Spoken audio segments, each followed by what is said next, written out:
The Real Estate Photography Podcast is brought to you by tourbuzz.net, high-definition virtual tour and photograph hosting, now with interactive floor plans. Sign up for your free trial today.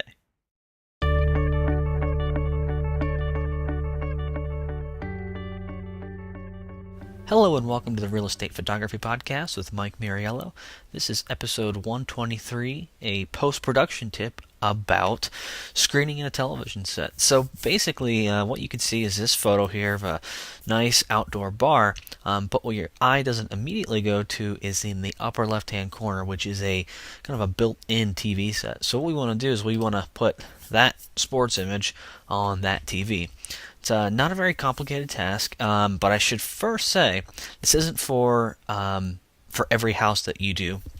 It's not always a good idea to put a big old image in a television set that's going to be moving out of there anyway. Typically, it's for bed and breakfasts, hotels, built-ins like this. Maybe it's built into the wall or on top of a certain fireplace that really brings something together, but it's not for every TV you see. So I would recommend not to overuse the effect. Anyway, this is just an image I took it, and I took it. I say I took it because you shouldn't just cruise through Google Images and pick one. That's not really right from what I understand. So use an image that you already have. Sports image typically works out well.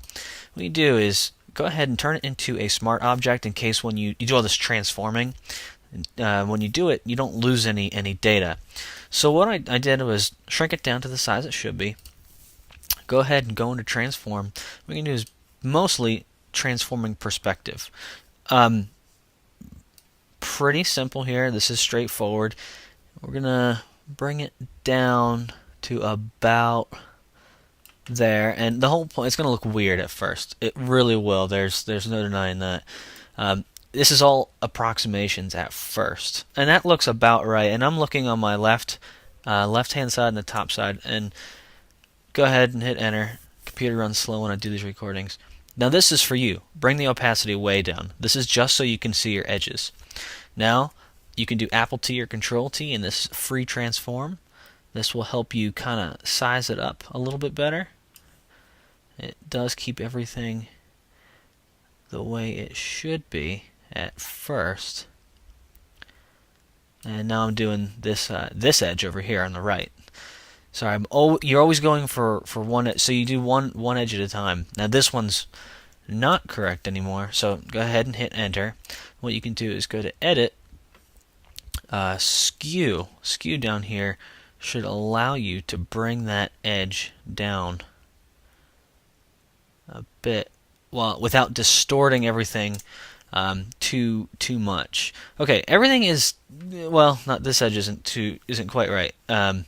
But there's not a lot of distortion. So what you can then do is, we're using Edit Transform a lot, is this tool, which is phenomenal. You just use Warp. Now that everything's pretty close to where it should be, you can warp the heck out of this thing to push it into the edges that it needs to be.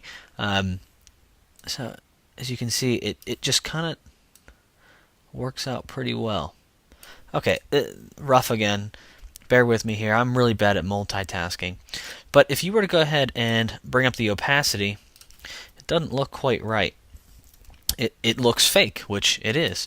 So what you got to do is change your blend mode to screen. And blending mode to screen is kind of letting that natural glare that was caught in the picture stay there. Then what you do is bring your opacity down to about maybe 60-some percent. 60-some percent. It doesn't look so fake anymore. So, that's the quick and dirty way to do it. I would more than likely put a lot more care and attention to it while I was going through it and line all the edges up perfectly. But that's pretty much it. It's just playing around with the transform.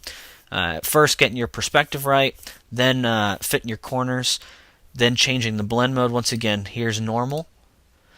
It looks like a Best Buy ad, and then here is screened, which allows you to maintain the glare, as you can see that's on the edge here of the rim of the TV, and that maintains it all the way through.